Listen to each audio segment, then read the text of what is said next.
Batch contribution entry. In this video, we're going to introduce you to batch contribution entry, part of the fundraising module. Under the fundraising menu, you select batch contributions. You're presented with a tab to see all unposted batches, those that haven't been completed, and posted batches, those that have been posted. To start a new batch, we'll click on the New Batch button. On the batch information screen, we will select a fund. And then we optionally can select a mass and tie it to a particular mass. So I'm going to select the 8 o'clock mass. We would also select the date, so if I was entering for last Sunday, and we can put in an optional description. In addition, we do have the ability to have control totals. You can have control totals based on the dollar amount only, or the standard is to count the number of transactions and the total. So let's say I had $50 I was going to be entering, and it was going to be 2 transactions. So that's my control totals. Below in the gray shaded area is the actual totals. So as I start adding transactions to this batch, I can come back and see that the actuals will be updated. And those 2 fields are going to have to match, or I should say those 4 fields are going to have to match before I can post. So let's create the batch.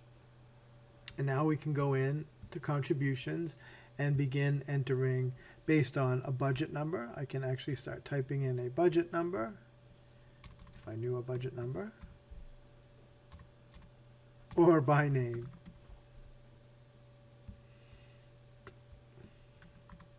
And I can save that off.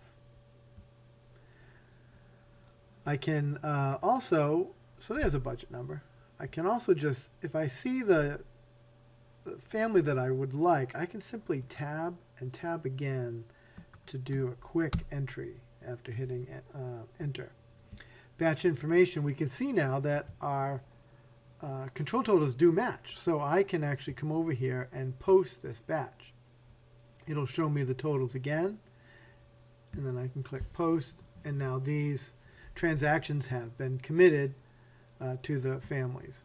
So if I take a look, I can see my posted batches here, and I can come into this batch, and I can also download the transactions to either Excel or comma delimited, and the data will come down here, and I can see my 2 entries. So you can use this as a posting report if you'd like. There we go. So in addition, if I come in here and let's go into the unposted batch.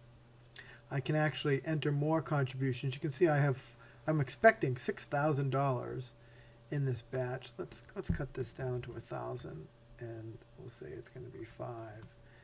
And we can update that. That way I don't have to add one more contribution. If I grab a budget number again, or a family, I can then put in $480, which should complete my batch. Now maybe it's important for us to reference the check numbers or put in a comment. We can do that by showing and hiding comments in the Save drop-down button. So it's check number 5763 and memorial donation. And then we can just save that off. And if we're only doing that for that particular one, we can get those out of the way to make it, again, a quick entry screen. Back to batch contributions.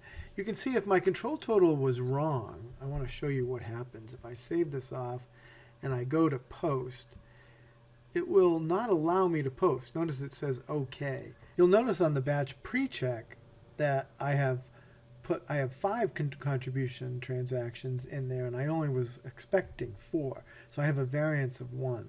So I am unable to post. So I have to come back, and I can either just update my control total and save it off, or I need to go in and remove, one of the actuals if that was the actual problem. So then I can come in and post again now that everything's all set, and there we are. So that's an introduction to batch contribution entry.